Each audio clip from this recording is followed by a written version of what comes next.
আসসালামু আলাইকুম। আজকে আমরা কাজ ক্ষমতার শক্তি অধ্যায়ের ম্যাথ নিয়ে আলোচনা করব। আজকে কাজ ক্ষমতার শক্তির 3 নং ক্লাস। তো চলো আমরা ক্লাস শুরু করি এখন। টাইপ 3 এর 1 নং ম্যাথ। টাইপ 3 এর 1 নং ম্যাথে কি বলা আছে? একটি স্থির বস্তু হঠাৎ বিস্ফোরিত হয়ে 50 কেজি ও 500 কেজি দুইটি টুকরা বিভক্ত হয়ে গেল। বড় টুকরার গতি শক্তি 1000 জুল হলে ছোট টুকরাটির বেগ কত হবে? আর একটি স্থির বস্তু হঠাৎ বিস্ফোরিত হয়েছে, তাহলে সলিউশন করব। সলিউশন তাহলে এই একটা বস্তু ছিল, এই বস্তুটা হঠাৎ বিস্ফোরিত হয়ে একটা বড় টুকরা হয়েছে আর একটা ছোট টুকরা হয়েছে, এরকম। বুঝতে পারছো? তাহলে এই স্থির বস্তু বিস্ফোরিত হয়েছে। স্থির বস্তুর আদি বেগ কত ছিল? 0। এর একটা ভর ছিল, তাই না? আচ্ছা, এটা বিস্ফোরিত হয়ে 50 কেজি ও 500 কেজি দুটি টুকরা বিভক্ত হয়ে গেল। তার মানে আমি একটা ভর দিলাম 500 কেজি, মানে বড় টুকরাটি হচ্ছে 500 কেজি আর ছোট টুকরাটির ভর দিলাম 50 কেজি। তাহলে বলো তো, এই টুকরার ভর 500 কেজি, এই টুকরার ভর 50 কেজি, তাহলে এই বড় টুকরাটির ভর কত ছিল? অবশ্যই কত কেজি? 500 যোগ 50 সমান কত? 550 কেজি। কিভাবে লিখলাম এটা? এটাই তো দুটো টুকরা হয়ে গেছে, একটা 500 কেজি ভরের টুকরা আর একটা 50 কেজি ভরের টুকরা। তো বড় টুকরা ছোট টুকরা ভর যোগ করে দিই, তাহলে প্রথমে যে ভর ছিল সে ভর পাওয়া যাবে। অবশ্যই বড় টুকরাটির গতিশক্তি 1000 জুল হলে, বড় টুকরাটির গতিশক্তি কত হয়েছে? 1000 জুল হলে ছোট টুকরাটির বেগ কত? একটু বের করো। এখন তো বের করা যাবে নাকি? আচ্ছা, তাহলে আমরা দেখি এই ছোট টুকরার বেগ বের করা যায় না এখান থেকে। ছোট টুকরার বেগ যদি বের করতে চাই, তাহলে আমাদের কিভাবে বেগ বের করতে হবে?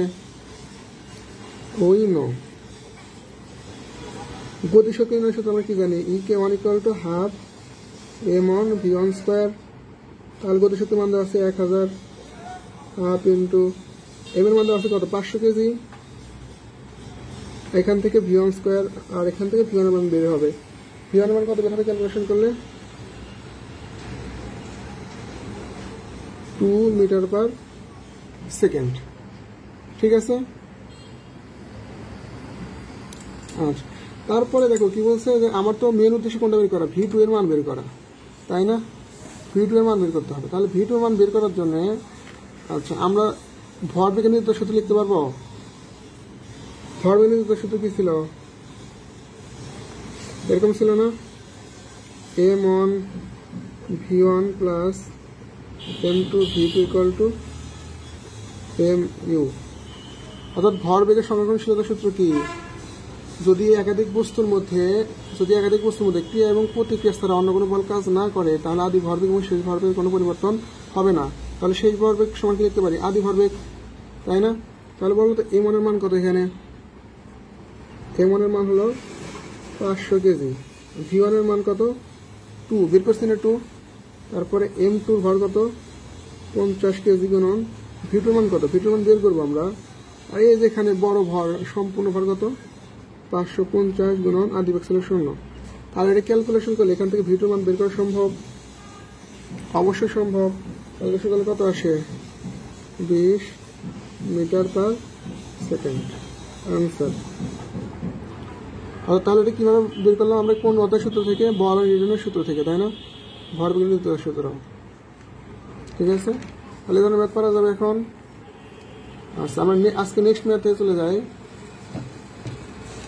নেক্সট ম্যাথ হচ্ছে টাইপ 3 2 নম্বর ম্যাথ। টাইপ 3 2 নম্বর ম্যাথে কি বলছে? 20 মিটার উঁচু একটি দালানের ছাদ থেকে m ভরের একটি টেনিস বল গড়িয়ে গড়িয়ে মাটিতে পড়ে। বলটি যখন ভূমি স্পর্শ করে তখন এর বেগ 22 মিটার পার সেকেন্ড। বলটি ছাদ ত্যাগ করার পূর্ব মুহূর্তে কত বেগে করা ছিল? আবার এই ম্যাথটা করতে হবে কিসের মাধ্যমে? শক্তির সংরক্ষণশীলতা নীতি অবলম্বন করো।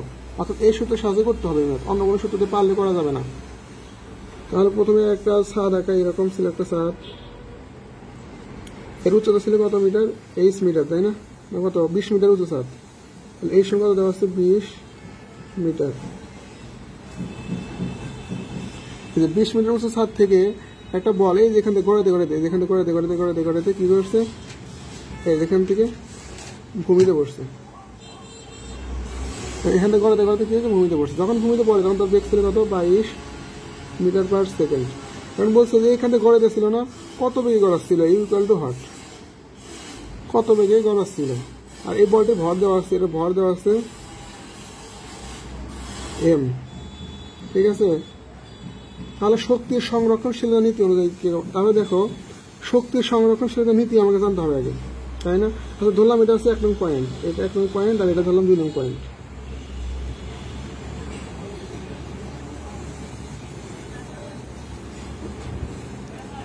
শক্তির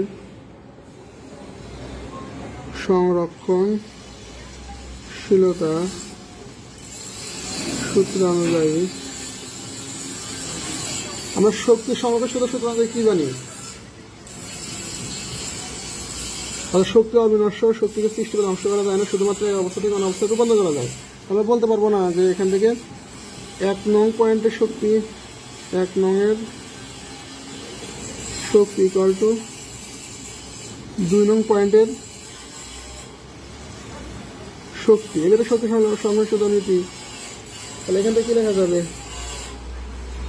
mgh plus half M U square, এখানে বেগ ইউ তাহলে ইউ স্কোয়ার দিলাম, equal to mgh plus half M V square. আচ্ছা দেখো তো এখানে ক্যালকুলেশন করলে কি লেখা যায়? mgh plus half M U square. দেখো এই যে mgh, এটা 1 নং পয়েন্টের 2 নং পয়েন্টের, 2 নং পয়েন্টের কোনো উচ্চতা আছে এখানে? যদি উচ্চতা না, তাহলে এইচ এর মান কত? 0। তাহলে এইচ এর মান যদি 0 বসাও তাহলে কি হবে? Half M V square. দেখো তো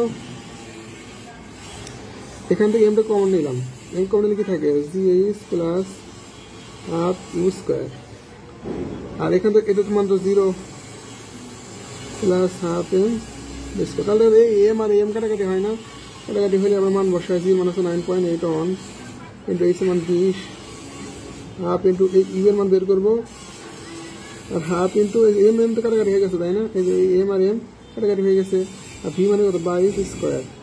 ক্যালকুলেশন করলে এখান থেকে ইউ এর মান আসবে, ক্যালকুলেশন করলে ইউ এর মান কত আসবে? 9.57 মিটার পার সেকেন্ড।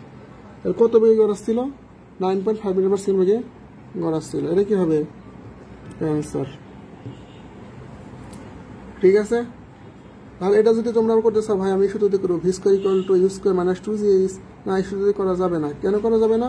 কারণ শক্তির সংরক্ষণশীলতা নীতি অবলম্বন করতে বলছে আমাকে। ক্লিয়ার? আমরা এখন নেক্সট মেথডে চলে যাবো।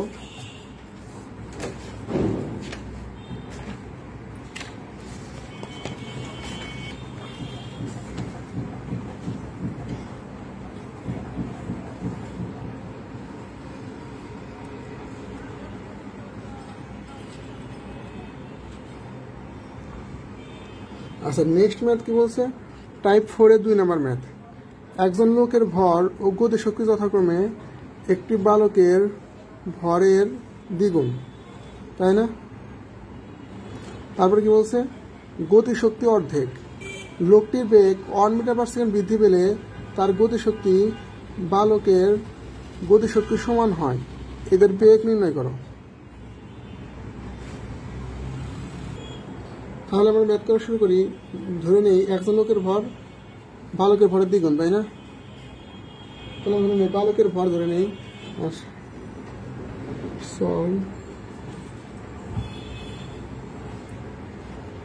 মনে করি বালকের ভর m1 = m। লোকের ভর কত হবে?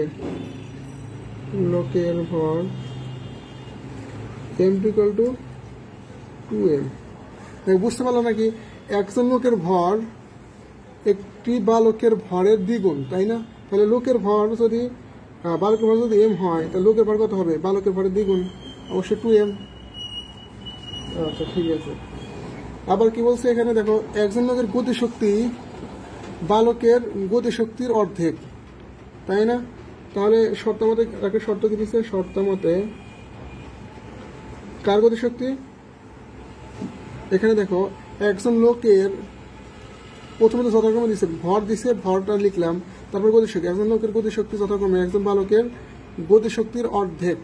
তাহলে লোকের গতিশক্তি কত? হাফ m2 v2 স্কোয়ার কার অর্ধেক? বালকের অর্ধেক। বালকের গতি শক্তি কত? Half m1 v1 square. এই যে এর অর্ধেক, দেখো এই লোকের গতি শক্তি বালকের গতি শক্তির অর্ধেক। ঠিক আছে, তাহলে এখান থেকে দেখো তো এই হাফ হাফ কাটাকাটি করা যায়, এই হাফ হাফ কাটাকাটি করা যায়। এই m2 সমান কত লেখা যায়?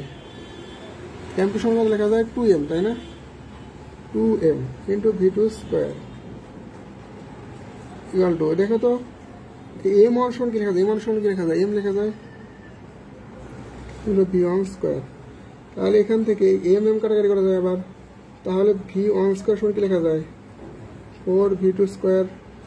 অতএব এই পাশ থেকে যদি স্কয়ার স্কয়ার উঠে দেওয়া যায় তাহলে কি হয়? v1 equal to √4v2 square. অতএব v1 সমান কত? 2v2। ঠিক আছে, পর্যন্ত লেখা।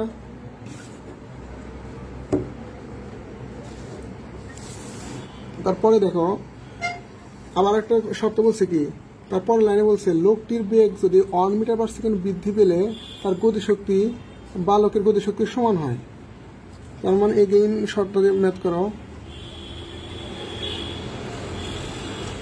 এগেইন দেখো লোকের বেগ বাড়াবো m2, এই যে v2 প্লাস 1, যখন এই যে লোকের বেগ 1 মিটার পার সেকেন্ড বৃদ্ধি করলাম, এই যে লোকটির বেগ 1 মিটার পার সেকেন্ড বৃদ্ধি পেলে, এই যে লোকটির বেগ 1 মিটার পার সেকেন্ড বৃদ্ধি করলাম, বৃদ্ধি পেলে গতিশক্তি কত হবে? Half mv square. ঠিক আছে, কার গতিশক্তির সমান হবে? বালকের গতিশক্তির সমান হয়। তারপর এখানে কি লেখা যায়? Half m1 v1 square. তাহলে এখান থেকে দেখো মানগুলো বসায়, হাফ m2 মানে কত? m2 মানে 2m, v2 plus 1 square, half m1 এর মান কত? m1 এর মান m ইন্টু v1 স্কয়ার। এই 2 কাটাকাটি হয় না? আবার দেখো এই পাশে m আর m কাটাকাটি, আর এটার উপর স্কয়ার আছে, প্লাস v স্কয়ার সূত্র কি হবে? v2 square plus 2v2 plus 1 equal to কত থাকবে?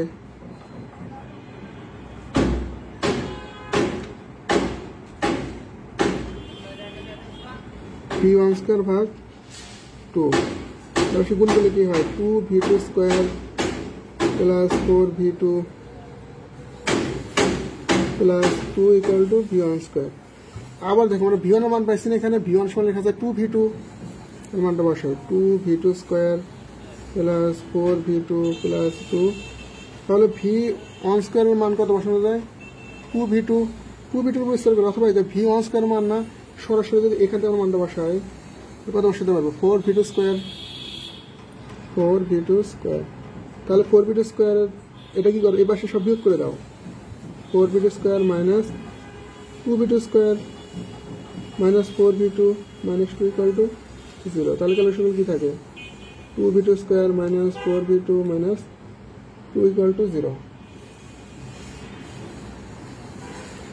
যদি 2 দ্বারা ভাগ করি তাহলে কি থাকে? v2 square minus 2v2 minus 1 equal to 0। ঠিক আছে, আচ্ছা এখানে যদি আমরা মিডল টার্ম করো, ক্যালকুলেটর উঠাও, তাহলে দেখো বিগের দুইটা মান পাওয়া যাবে। একটা পাবে v2 সমান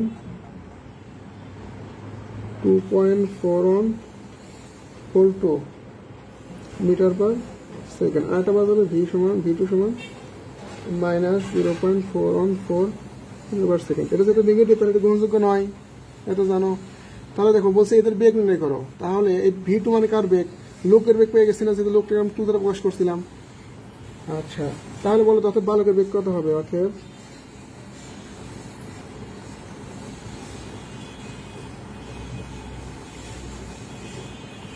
অতএব বালকের বেগ সমান কত হবে? 2 গুণন 2.4142। এই যে বালকের বেগ কত? v1 ইকুয়াল টু 2v2 না? তাহলে v2 এর সাথে যদি 2 দ্বারা গুণ করে দিই তাহলে বালকের বেগ পাওয়া যাবে। গুণ করলে কত হবে? 4.828 মিটার পার সেকেন্ড, তাই না? তাহলে এটা একটা আনসার। আর এই যে v2 মানে কি? অতএব লোকের বেগ। একটু সুন্দর সাদা লেখা আছে না, এই কথা লিখতেছি, v2 নাম বসে দাও, 2.414 মিটার পার সেকেন্ড। এটা একটা আনসার। দেখো এই অঙ্কটা এইবার দুইটা আসছিল জানতো, এজন্য ভালোভাবে দেখো অনেকে বলে যে বড় ম্যাথ নাকি আসে না দুইটা, অনেকে ধারণা হয়ে গেছে এরকম। তাহলে এটা কি বড় ম্যাথ ছিল না, এটা কিন্তু দুইটাই এসেছে। তাহলে পারা যাবে এই ধরনের ম্যাথ আসলে এখন। এটা যদি পারা যায় তাহলে আমরা নেক্সট ম্যাথ করবো, টাইপ 4 এর 3 নম্বর ম্যাথ।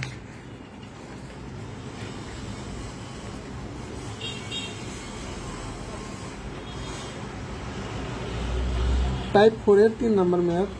একটি সরল দোলকের দোলক পিণ্ডের ভর 2500 গ্রাম ও কার্যকারী দৈর্ঘ্য 130 সেন্টিমিটার। উলম্ব রেখা হতে 50 সেন্টিমিটার দূরে টেনে নিয়ে দোলক পিণ্ডটিকে ছেড়ে দিলে সর্বনিম্ন বিন্দু অতিক্রমকালে দোলক পিণ্ডের বেগ ও গতিশক্তি বাহির করে।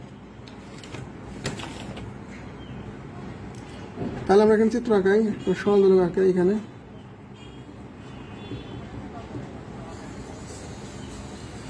এই দোলক পিণ্ডের একটা পিণ্ড আছে না, এখানে এই পিণ্ডের ভর কত দেওয়া আছে 2500 গ্রাম ও কার্যকরী দৈর্ঘ্য, এই যে কার্যকরী দৈর্ঘ্য এটুকু না, কার্যকরী দৈর্ঘ্য দেওয়া আছে 130 সেন্টিমিটার। কার্যকরী দৈর্ঘ্য দেওয়া আছে কত 130 সেন্টিমিটার। উল্লম্ব রেখা হতে 50 সেন্টিমিটার দূরে টেনে গেলে, যেটা উল্লম্ব রেখা, এই উল্লম্ব রেখা হতে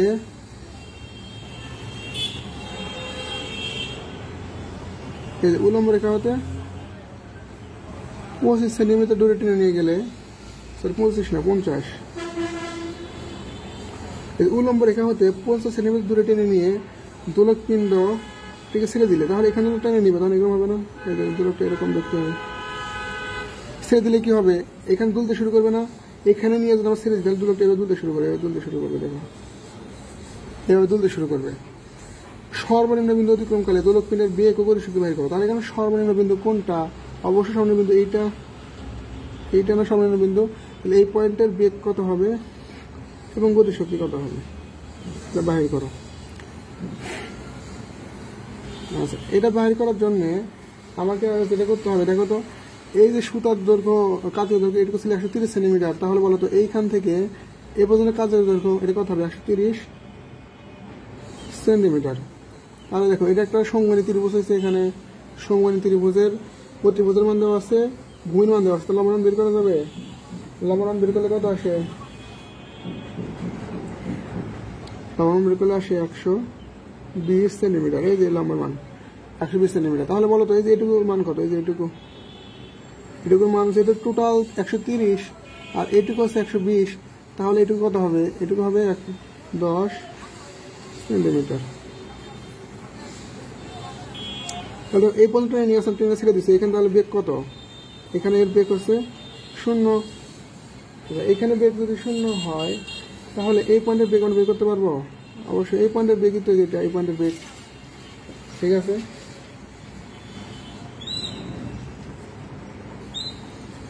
আচ্ছা, তাহলে আমরা এখন বেগ বের করবো। বেগ বের করবো কিভাবে, সমাধান শুরু করি আমরা। সলভ, দেখো এটা একটা নম্বর হয়েছে না এরকম, তাহলে লিখতে পারবো we know V square equal to U square. যেহেতু নিচের দিকে নামছে না, নিচের দিকে নামছে, তাহলে পজিটিভ, জি পজিটিভ না এখানে 2gh, তাহলে ভির মান বের করবো।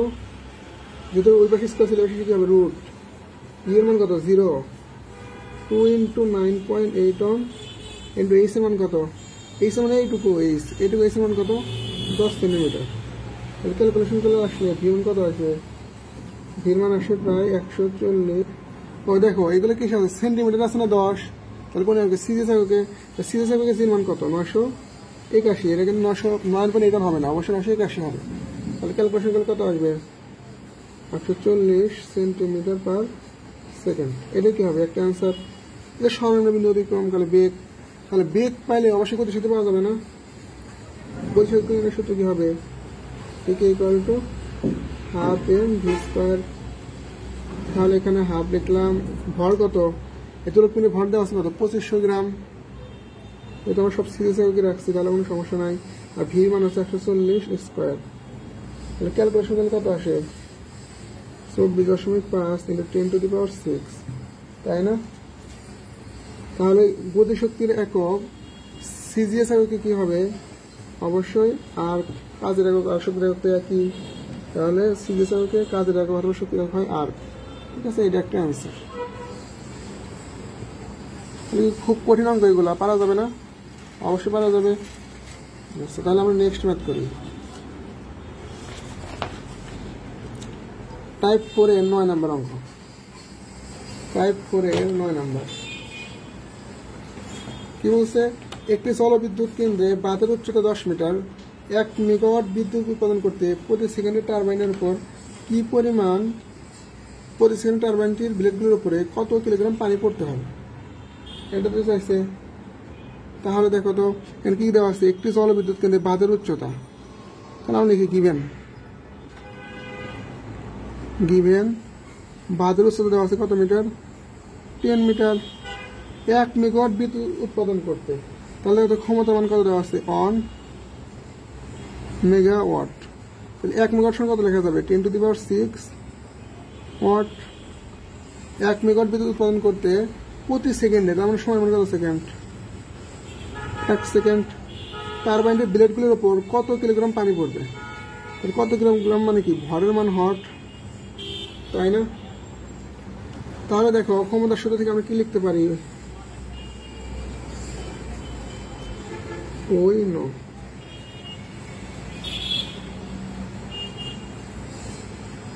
আমরা কি লিখতে পারি? ক্ষমতা P = mgh ভাগ T। তাহলে P এর মান কত? 10 টু দি পাওয়ার 6। এই ভরের মান বের করবো। G মান আছে 9.81, উচ্চতা দেওয়া আছে 10 মিটার, T মান 1 সেকেন্ড। এখান থেকে ক্যালকুলেশন করলে এর মান পাওয়া যাবে কত আসবে? 10.19 গুণন 10 টু দি পাওয়ার 3 কেজি। এটাই অ্যান্সার। এত কিলোগ্রাম ভরে পানি প্লেটে আঘাত করবে। একটি জলবিদ্যুৎ কেন্দ্রে বাঁধের উচ্চতা দেওয়া আছে, উচ্চতা লিখলাম। 1 মেগাওয়াট বিদ্যুৎ উৎপন্ন করতে হবে, এটা ক্ষমতার মান দেওয়া আছে, ক্ষমতার মান লিখলাম। তারপরে সেকেন্ড দেওয়া আছে, টি এর সময়ের মান লিখলাম। এখান থেকে কত কিলোগ্রাম পানি পড়তে হবে 1 সেকেন্ডে বের করলাম। তার ক্ষমতা নির্ণয়ের সূত্র কি? P = mgh ভাগ T। এখানে মানগুলো বসালাম, এসে গেল। একদম সহজ ম্যাথ না এটা? তারপরে টাইপ 4 এর 10 নম্বর ম্যাথ। টাইপ 4 এর 10 নম্বর ম্যাথ একটা মজার একটা ম্যাথ। কি বলছে? একটি বানর 20 মিটার উঁচু নারিকেল গাছ থেকে নারিকেল ফেলছে। প্রত্যেকটি নারিকেলের ভর 2 কেজি এবং বানরটি প্রতি সেকেন্ডে 2টি করে নারিকেল ফেলছে। নারিকেলের সমস্ত স্থিতিশক্তি বিদ্যুৎ শক্তিতে রূপান্তর হলে উক্ত বিদ্যুৎ শক্তির সাহায্যে কতটি 60 ওয়াট বৈদ্যুতিক বাতি প্রচলিত করা যাবে? তাহলে আমরা এটা শুরু করি ম্যাথ করা নাকি? সমাধান, সলিউশন। আচ্ছা, কিরকম আছে? যে একটা গাছ আছে এখানে, এরকম গাছ, আর এরকম গাছ আছে এখানে, এই নারিকেল গাছ।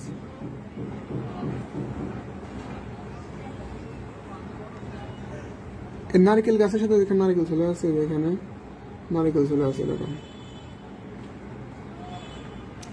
নারিকেল চলতেছে। তো এখানে একটা বানর আছে, বানর কি করতেছে? প্রতি সেকেন্ডে 2টি করে নারিকেল ফেলতেছে, এখানে নারিকেল ফেলতেছে। তাহলে প্রত্যেকটি নারিকেলের ভর দেওয়া আছে কত কেজি? 2 কেজি, তাই না? আর প্রতি সেকেন্ডে নারিকেল ফেলতেছে কয়টা? 2টা। তাহলে বলো প্রতি সেকেন্ডে নারিকেলের ভর কত হবে? আর আমি বলতে পারবো না। প্রতি সেকেন্ডে নারিকেল ফেলছে কয়টি? 2টি। অর্থাৎ প্রতি সেকেন্ডে নারিকেলের ভর কত? নারিকেলের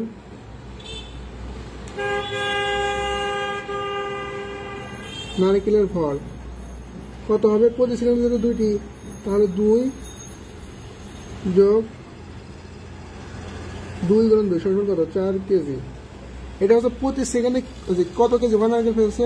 4 কেজি ভর। কিভাবে বুঝলাম?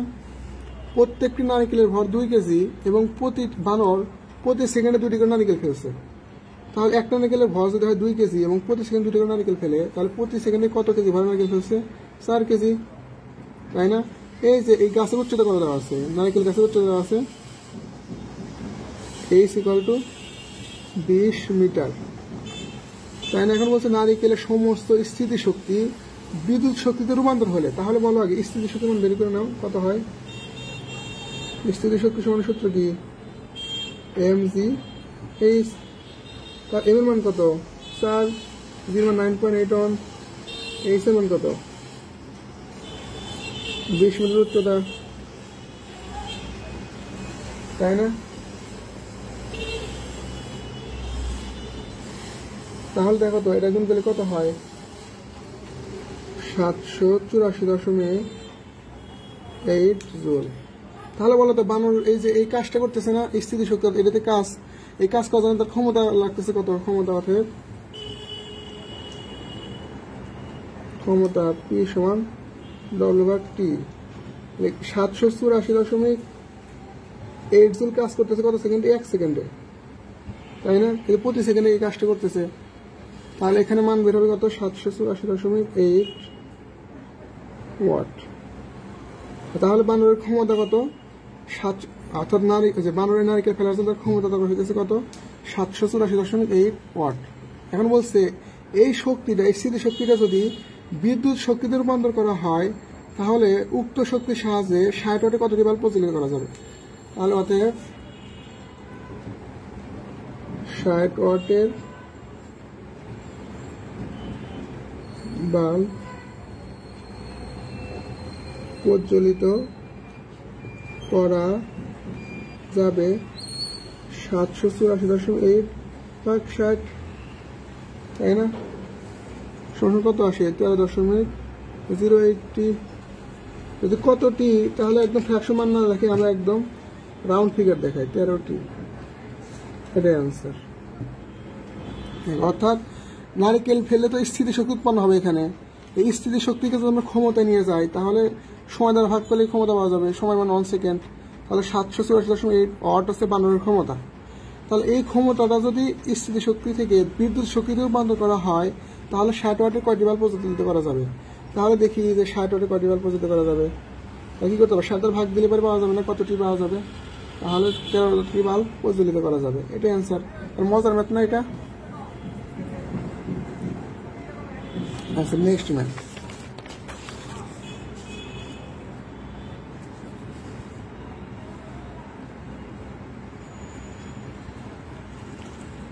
টাইপ 4 এর 12 নম্বর ম্যাথ। এই স্ফুট উঁচু স্থান হতে একটি বস্তু অভিকর্ষের টানে পড়ে গেল, বিনা বাধায় পড়তে থাকলে কোথায় এর গতিশক্তি, ফার্স্ট কোশ্চেন স্থিতিশক্তির 50% হবে, আর দ্বিতীয় কোশ্চেন হচ্ছে স্থিতিশক্তির সমান হবে। তার মানে বিনা বাধায় একটা পড়ন্ত বস্তু, যে একটা বস্তু পড়তেছে এখানে, বিনা বাধায় একটা পড়ন্ত বস্তু, নাম এইচ মিটার উচ্চতা থেকে পড়তেছে, দিয়ে দিচ্ছে না এইচ মিটার উচ্চতা থেকে। তাহলে পড়ন্ত বস্তু বিনা বাধায় অথবা অভিকর্ষণ টানে ইউ সমান 0, এখানে একটা বেগ থাকবে। আর বলছে 1 নম্বরটা করি আমরা, 1 নম্বর সলিউশন। 1 নম্বর কি বলছে, কোথায় এই জায়গাটুকুর কোথায় এর গতিশক্তি স্থিতিশক্তির 50% হবে। আমি ধরে নিলাম এই পয়েন্টে, এই যে পয়েন্টে তার কি হবে, ধরলাম এক্স উচ্চতায়, ভূমি হতে এক্স উচ্চতায় তার কি হবে, এই গতিশক্তি স্থিতিশক্তির 50% হবে। টোটাল উচ্চতা এক্স, এটুকু এক্স, তাহলে এটুকু কত হবে, এক্স মাইনাস এক্স, তাই না? দেখো তো,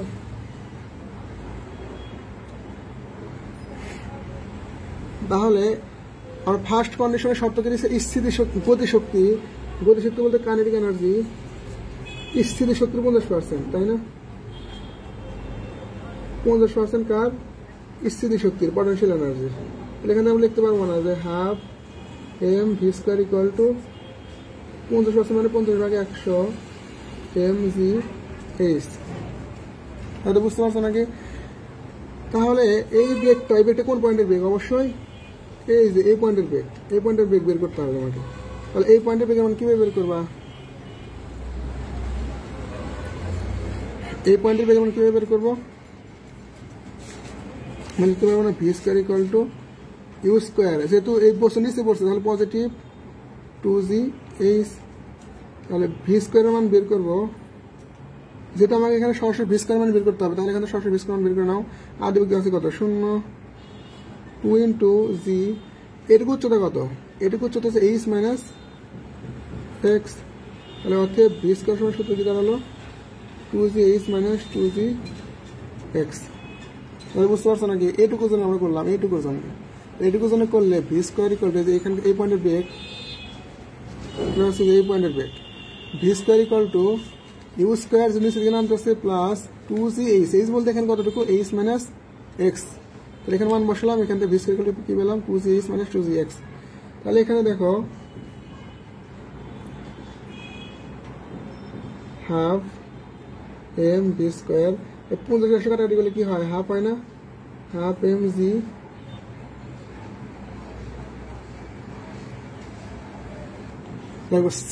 স্থিতি শক্তি হিসাব করা থেকে ভূমি থেকে।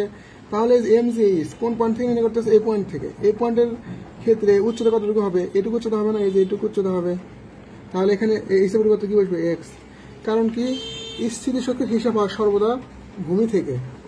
তাহলে দেখো এই যে half M R half M কাটাকাটি হয়, ভি স্কয়ার সমান কি লেখা যায়, এই যে ভি স্কয়ার সমান 2g H minus 2g x সমান সমান কি লেখা যায় জি এক্স। তাহলে আমরা যদি এটা অবশ্যই চলে তাহলে কি লেখা যায় 2g H equal to 3g X, G কাটাকাটি করা যায়, তাহলে কি লেখা যায় 3x সমান 2h, অর্থাৎ এর সমান কি লেখা যায় 3/2h, সরি এটা ভুল হয়েছে তাই না, 2/3h। তাহলে দেখো বলছে কি এইচ ফুট উঁচু স্থান হতে একটি বস্তু অভিকর্ষের টানে পড়ে গেল, বিনা বাধায় পড়তে থাকলে কোথায় গতিশক্তি স্থিতিশক্তির 50% হবে। তার মানে আমাদের শর্ত কি হবে, গতিশক্তি স্থিতিশক্তির 50%, এটা হচ্ছে আমাদের শর্ত। আচ্ছা, অর্থাৎ আমি ধরে নিলাম যে এই পয়েন্ট থেকে পড়া শুরু করছিল, এই পয়েন্টটা একসাথে কি হয়েছে গতিশক্তি স্থিতিশক্তির 50% হয়েছে। তাহলে এইটুকু উচ্চতা কত, এইটুকু উচ্চতা ধরে নিলাম আমরা এক্স, ভূমি হতে উচ্চতা এক্স, আর টোটাল উচ্চতা ছিল আমার এইচ, তাহলে এইটুকু কত হবে এইচ মাইনাস এক্স। ঠিক আছে, তাহলে বলো আমরা এখান থেকে যদি মানগুলো বসাই, কার্ডিগান আছে মান কি হবে হাফ এম ভি স্কোয়ার, 50% মানে কত লেখা যায় 50/100, এখান থেকে ইপি সমান কি লেখা যায় এম জি এইচ, যেহেতু potential energy half M V square রাখলাম, 50/100 ভাগ করলে থাকে হাফ, আর এম লিখলাম জি লিখলাম, আর এইচ, এইচ বলতে কোন উচ্চতা, স্থিতিশক্তির উচ্চতার হিসাব হয় সবসময় ভূমি থেকে। তাহলে এইখান থেকে স্থিতিশক্তি হবে কতটুকু, এইটুকু উচ্চতার জন্য, তাহলে এক্স উচ্চতা, এইচ আমরা বসালাম এক্স। তাহলে এই যে ভি স্কোয়ার মানে আমরা এখানে বের করছিলাম আমরা 2g H minus 2g x, এটা বসালাম এখানে 2g H minus 2g x equal to কাটাকাটি করে থাকবে জি এক্স, তাহলে 2g এইচ এটা পাশে যোগ হলো 3g এক্স, জি কাটাকাটি তাহলে কি থাকে 3x সমান 2h। তাহলে কত উচ্চতায়, এই যে এইচ এক্স মান পাচ্ছিলাম আমি, এই যে বলছে কোথায়, কোথায় বলতে কত উচ্চতায়, তাহলে বলতে পারবো না যে ভূমি হতে 2/3h উচ্চতায় গতিশক্তি স্থিতিশক্তির 50% হবে, এটাই অ্যান্সার তাই না। আচ্ছা এই যে এইটুকু হচ্ছে আমার মেইন অ্যান্সার, এই যে এইটুকু দেখো বুঝতে পারছো নাকি। আচ্ছা 2 নাম্বার কি বলছে যে যদি বিনা বাধায় পড়তে থাকলে কোথায় এর গতিশক্তি স্থিতিশক্তির সমান হবে, তাহলে 2 নাম্বার কি হবে, 2 নাম্বারে হবে শর্তামতে ইকে ইকুয়াল টু ইপি। আর প্রথমে আমাদের শর্ত ছিল এরকম যে গতিশক্তি স্থিতিশক্তি 50% হবে কোথায়, আর 2 নাম্বার বলছে কোথায় গতিশক্তি স্থিতিশক্তির সমান হবে, তার শর্ত হবে কি গতিশক্তি স্থিতিশক্তির সমান। এখন এরকম মান বসে করতে পারবো না, সেম অঙ্ক খালি এখানে 50% হবে না, তাহলে এটুকু আমাদের হোমওয়ার্ক করে আমাকে অবশ্যই দেখাবে খাতাটা, ঠিক আছে। তাহলে এই ধরনের ম্যাথ পারা যাবে এখন। আচ্ছা আমরা নেক্সট ম্যাথ করব, টাইপ 4 এর 13 নম্বর ম্যাথ, টাইপ 4 এর 13 নম্বর ম্যাথ কি বলছে, জনক ব্যক্তি একটি প্রস্তরখণ্ডকে খাড়া উপরের দিকে নিক্ষেপ করে লক্ষ্য করলেন যে প্রস্তরটি সর্বোচ্চ এইচ উচ্চতায় উপরে ওঠে, কিন্তু প্রস্তরটিকে দ্বিগুণ শক্তিতে নিক্ষেপ করলে ওই এইচ উচ্চতা অতিক্রমান্তে প্রস্তরটির ঊর্ধ্বমুখী বেগ হয় 9.8 মিটার পার সেকেন্ড। তাহলে এইচ উচ্চতা নির্ণয় করো। তাহলে ধরো জনক এক ব্যক্তি প্রস্তরখণ্ডকে খাড়া উপরের দিকে নিক্ষেপ করলো, একটা বস্তুকে খাড়া উপরের দিকে নিক্ষেপ করলো, নিক্ষেপ করে সে কি করছে এইচ উচ্চতা উপরে উঠাইছে, এই যে এটুকু উচ্চতা কত আমার এইচ উচ্চতা উপরে উঠাইছে এইখানে।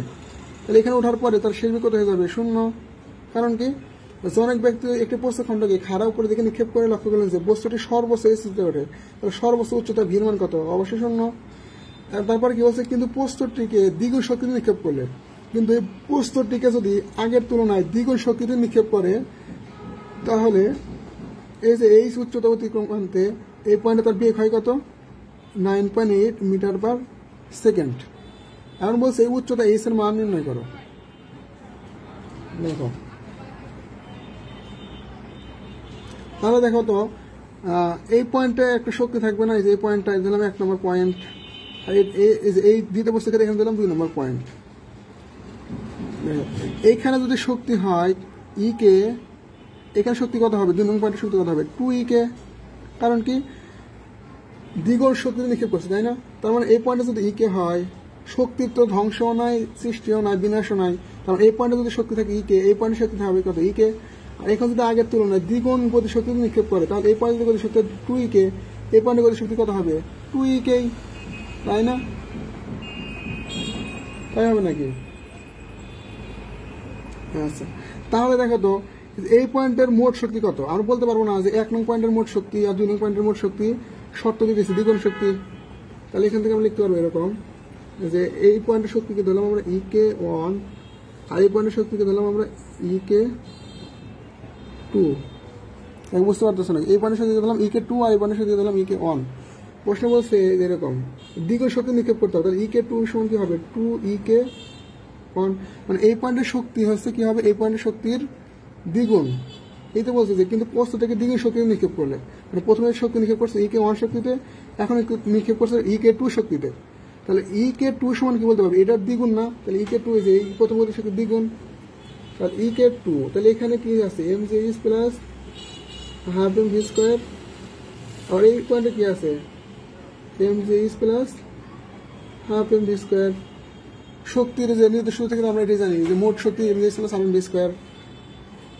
তাহলে বলো এই যে এইটুকুর ক্ষেত্রে 2 নং পয়েন্টের ক্ষেত্রে, এটা তো 2 নং পয়েন্ট, এই 2 নং পয়েন্টের এই ক্ষেত্রে এম জি এইচ কত, এম জি বড় হাতের এইচ উচ্চতাটুকু তাই না, আর হাফ এম এই ভি স্কোয়ার বলতে ভি মান কত 9.8, তাহলে গুণন 9.8 স্কোয়ার ইন্টু 2। আচ্ছা এটা হচ্ছে 1 নং পয়েন্টের ক্ষেত্রে না, 1 নং পয়েন্টের এম জি এইচ কত, এম জি এই বড় এইচ এটুকু উচ্চতা, টোটাল উচ্চতা ভূমি স্থিতি শক্তি হিসাবে ভূমি থেকে উচ্চতা কতটুকু বড় এইচ প্লাস এই পয়েন্টটা ভির মান কত 0, হাফ এম 0 স্কোয়ার। তাহলে এখান থেকে কি থাকে M G H plus half M 9.8 square, তাহলে 2 ইন্টু এম জি এইচ। তাহলে দেখো এই এম জি এইচ আর এখানে আছে 2 এম জি এইচ, বিয়োগ করলে কত কয়টা থাকে half M into 9.8 square equal to এই দেখো এই 2 এম জি এইচ থেকে যদি একটা এম জি এইচ বাদ দেয় এই পাশে গিয়ে বিয়োগ হয় তাহলে কি থাকে এম জি এইচ, তাহলে এম এম কাটাকাটি, তাহলে কি থাকে হাফ গুণন 9.8 square equal two 9.8 into H. অর্থাৎ ক্যালকুলেশন করলে এইচ কত বের হয় এখান থেকে 4.9 মিটার, এটাই অ্যান্সার। দেখো বুঝতে পারলাম নাকি?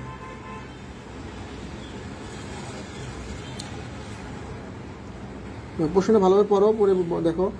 প্রথমে বলছে কি যে অনেক ব্যক্তি একটি প্রস্তর খণ্ডকে খারাপ করে দিকে নিক্ষেপ করে লক্ষ্য করলেন প্রস্তরটি সর্বোচ্চ এই উচ্চতায় ওঠে। এই যে নিক্ষেপ করে দেখলাম প্রস্তরটি সর্বোচ্চ এই উচ্চতায় ওঠে, এই যে এই উচ্চতায় ওঠে।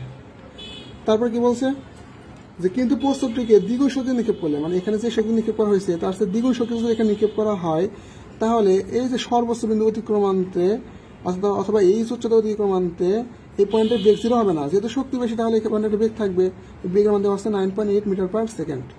এখন বলছে এই উচ্চতা এইচ এর মান নির্ণয় করো। তাহলে আমরা শর্ত দিলাম কি এখানে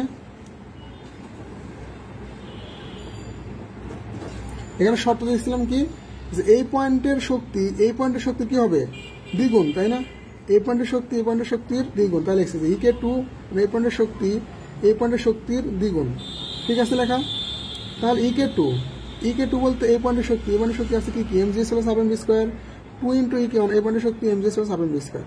পরে আমরা এইচ থেকে মানে এখান থেকে মানগুলো ডাটাগুলো বসালাম, ইনপুট করলাম, পুট করার পরে এখান থেকে অনেক কিছু কাটাকাটি হয়ে গেল, এম কাটাকাটি হয়ে গেল, তারপরে ক্যালকুলেশন করে এইচ এর বের করলাম 4.9 মিটার, এই জন্য ম্যাথ পারা যাবে। আচ্ছা তাহলে আজকের ক্লাস এই পর্যন্তই। তাহলে সবাই ভালো থাকো, সুস্থ থাকো, আর কাজ ক্ষমতা আরেকটা ক্লাস হবে তোমাদের সেই ক্লাসে আরও বাকি যেগুলো ম্যাথ আছে ওগুলো করানো হবে। ঠিক আছে, আজকে ক্লাস এই পর্যন্তই। আল্লাহ হাফিজ।